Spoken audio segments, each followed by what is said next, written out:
ఆదివారం నాడు అరటి గెల వేసినది చూసారా.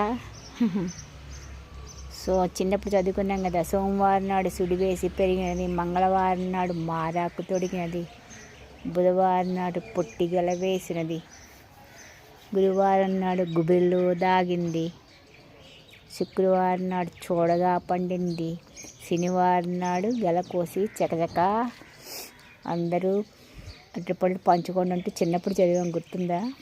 అలాగా ఇదిగో చూడండి, ఆ తొట్టులో వేసాను, అది తొట్టేదే 100 రూపీస్ టబ్లో వేసాను.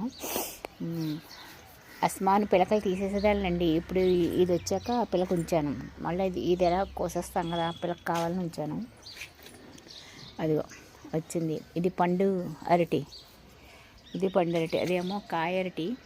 దానికి 80 సంవత్సరాలు, అంటే ఆ చెట్టుకి 80 అనుకోకండి. అది మా అత్తయ్య గారి దగ్గర నుంచి తెచ్చింది. అది కాయేస్తుంది, అయిపోతూ ఉంటుంది, మళ్ళీ తీసేస్తుంటాను, అయిపోతూ ఉంటుంది. ఉన్నాయండి, ఒక 4 ఉన్నాయి అరటి చెట్లు. ఎప్పటి నుంచో నా కోరిక అరటి గెల కాయించాలని. ఇక్కడ మాకు వసంత గారిని, వసంత అక్కయ్య అనమాట, అక్క అని పిలుస్తామండి.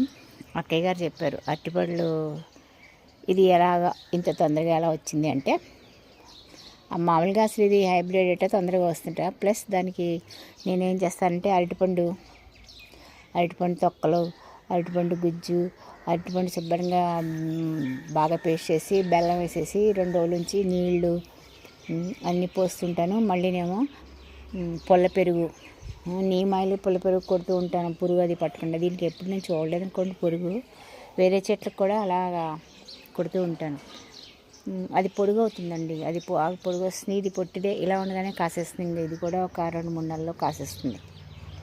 తర్వాత ఇంకా అక్కడ 2-3 నెలలు ఉన్నాయి, 2-3 చెట్లు ఉన్నాయి. ఇగో నా ఈ సంతోషాన్ని మీతో పంచుకుందామని ఈ వీడియో తీసాను అన్నమాట. ఎలా ఉంది ఫ్రెండ్స్? తొందరగా అందరూ కూడా లైక్ చేయండి, షేర్ చేయండి, సబ్స్క్రైబ్ చేయండి. ఎలా ఉందో ఏంటో చెప్పండి. ఎంతో కాయలండి, బహుశా ఉంటూ 10 కాయలు వస్తాయేమో. చాలు మనకి అదో సంతోషం. మన గార్డెన్లో కాసాయంటే అది 2 కాయలైనా గొప్ప కదా.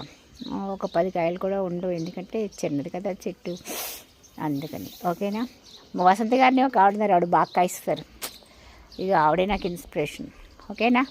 ఉంటాను ఫ్రెండ్స్, మళ్ళీ ఇంకో వీడియోతో రేపు. Okay, bye.